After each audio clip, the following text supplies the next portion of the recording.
తెలుగు భక్తి మార్గం ఛానల్ ప్రేక్షకులకు నమస్కారం. చాలామంది వివాహం చేసిన తర్వాత పితృకార్యములు చేయవచ్చునా చేయకూడదా అని చాలామంది సందేహాలు వ్యక్తపరుస్తూ ఉన్నారు. అయితే వివాహానికి పితృకార్యానికి సంబంధం లేదు. ఎంతవరకు సంబంధం ఉంది అంటే, చాలామంది ఏం చేస్తున్నారు, వివాహ ముహూర్త నిర్ణయం ఎప్పుడైతే చేసుకుంటున్నారో అప్పటి నుండే ఈ పితృకార్యాలు చేయడం అన్నది మానేస్తూ ఉన్నారు.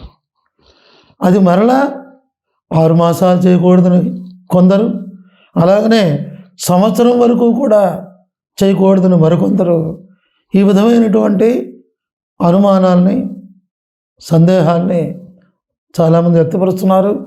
ఆ విధంగానే చేయడం కూడా మానేస్తున్నారు పితృకార్యాలు. అది చాలా తప్పు. శాస్త్రంలో ఎక్కడా ఇది చెప్పబడలేదు. ఎప్పుడైతే వివాహ నిశ్చయం జరిగింది, వివాహం అలాగనే కార్యక్రమాలు, వివాహాది కార్యక్రమాలు మనం ఎప్పుడైతే ప్రారంభించుకుంటామో అప్పటి వరకు కూడా పితృకార్యములు చేయడానికి ఏ రకమైనటువంటి సందేహం లేదు.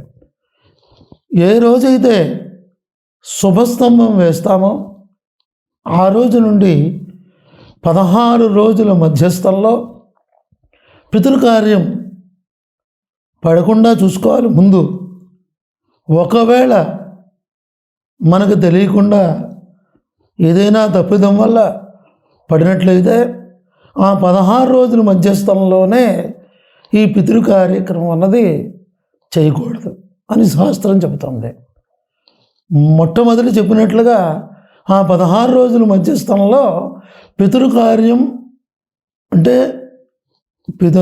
తల్లిదండ్రుల యొక్క తిథులు పడకుండా చూసుకోవడమే ఉత్తమం. అందుకని ఆ 16 రోజుల మధ్యస్థంలోనే మాత్రమే ఈ పితృ కార్యక్రమాలు చేయకూడదు.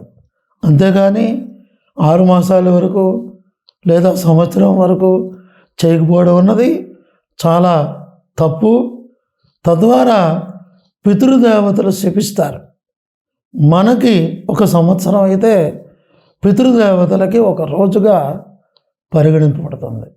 అందుకని పితృకార్యములు మానేయడం అన్నది అది మంచి లక్షణం కాదు, అది శాస్త్ర సమ్మతం కానే కాదు. అందుకని పూజలు, వ్రతాలు ఒకవేళ అనివార్య కారణాల వల్ల తప్పిపోయినా తప్పులేదు. కానీ పితృ దేవతలకి ప్రీతి అయినటువంటిది ఈ పితృకార్యములు చేయడం మాత్రం చేయకపోవడం చాలా తప్పు. తద్వారా మనకు వంశాభివృద్ధి కూడా జరగదని శాస్త్రాలు చెబుతున్నాయి. కనుక పితృకార్యాలు తప్పనిసరిగా చేయాలి. అంతేకాకుండా పెళ్ళైనటువంటి 6 మాసాలు, పెళ్ళైనటువంటి సంవత్సరం దాకా ఈ పితృ కార్యక్రమాలు చేయకూడదనేటువంటి విషయాన్ని పూర్తిగా ప్రజలందరూ కూడా తెలుసుకోవాలి. తప్పనిసరిగా 16 రోజుల తర్వాత ఎప్పుడు పితృకార్యం పడినా తప్పనిసరిగా చేసి తీరాలి. తప్పనిసరిగా పితృదేవతల యొక్క అనుగ్రహాన్ని పొందాలి అని తెలియజేస్తూ స్వస్తి.